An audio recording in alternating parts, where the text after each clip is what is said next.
Alright, SMAW or SMAW, shielded metal arc welding. A couple different things on this versus MIG welding. Our power source is much different. Again, we've got two leads. Notice how the leads are coiled up nice and neat at the end of the block. See that? We're going to need to get in the habit of doing that every single day out there, out here as well. So I'll pop these off. Ground clamp again is the same. Your ground clamp, you're going to want to get it connected to your workpiece or the metal bench that you're welding on. The second item we have here is our electrode holder. Arc welding does not have wire. We've got welding rod. Welding rod is a consumable. The welding rod goes in the electrode holder. There's a bunch of little grooves inside of there. See that? You guys look in there and see inside of there? And those grooves will grab the end of that welding rod and hold it in place for doing welds. You can put it in multiple positions. Some go straight up and down. There's ones in here that go on an angle like this. You could be laying underneath the hay wagon and trying to weld on it. That might be a better position for you. You can even put it going straight up and down like this. If you're doing vertical weld overhead, you can put it like that. Most of the time we're welding in here, we're just doing a 90-degree setup on there.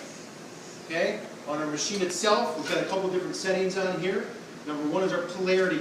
We're not going to talk about polarity too much today, but there's AC and DC on here. Alternating current is not a great current to use for welding.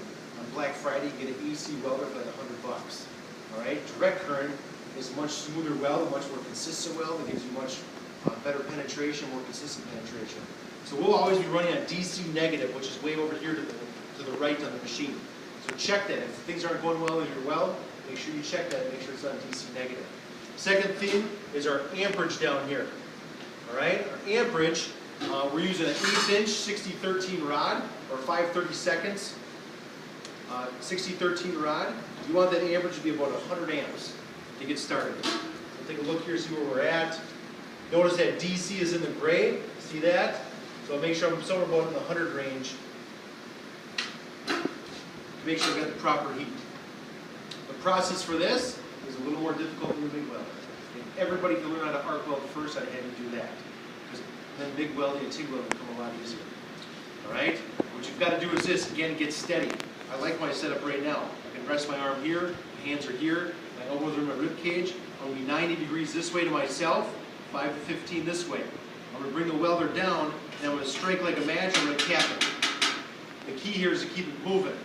If you don't move the welding rod, it's going to stick to the metal. If you stick it to the metal and you can't get it off, the best thing you do is release the electrode holder like this, shut the machine off, break the welding rod off. Put it back in, turn it back on, and start over again. If it keeps happening and happening and happening, turn your temperature. That'll make it a little bit easier for you. Ideally, welding rods are kept in an oven. This coating on here, this green coating that you see, that's the flux. That's what protects the molten pool of metal from impurities in the air. That flux is porous. So air around here in the summertime, it's pretty humid and moist, isn't it? And that moisture gets in that flux and makes them a lot more difficult to strike an arc with, versus if you kept them in an oven. Alright, so bring it down, strike my arc. Once I strike my arc, I got to bring it back and hold it an 1/8 inch away from the metal. And this one, I'm not going to manipulate the weld pool at all. I'm just going to drag it along nice and even. The trick here is this. As I'm dragging it along, my welding rod's getting shorter because I'm burning it up, aren't I? So I've got to go left to right, if you're right-handed, and I'm going to keep pushing the rod down to maintain that 1/8 inch gap. If you get the rod too close, it's going to stick. If you get the rod too far away, the molten pool of metal is going to spatter all over your piece of metal. As you're cruising along, you get to the end of the weld. At the very end of the weld, you want to push the welding rod down close to the piece of metal and lift it out. I call it push it down and snap it out. If I get to the end of the weld, I just pull back like this. Arc's going to get really long again. It's going to spatter that molten pool all over your piece of metal. Make sense? Okay. Any questions about the arc welding? This process is very common on farms, construction, pipeline work, all that kind of stuff. Because there's nothing to go wrong with the machine itself. MIG weld, there's all kinds of moving parts in there. You'll never see people out in the field with MIG weld doing work. There's too many things to break on. Alright, so we'll do a quick demonstration. Then we'll grab my hood, turn it on, away we go. Grab this little bit more. Put it on like that. Alright, we're ready to go. Okay, hood's down, here we go.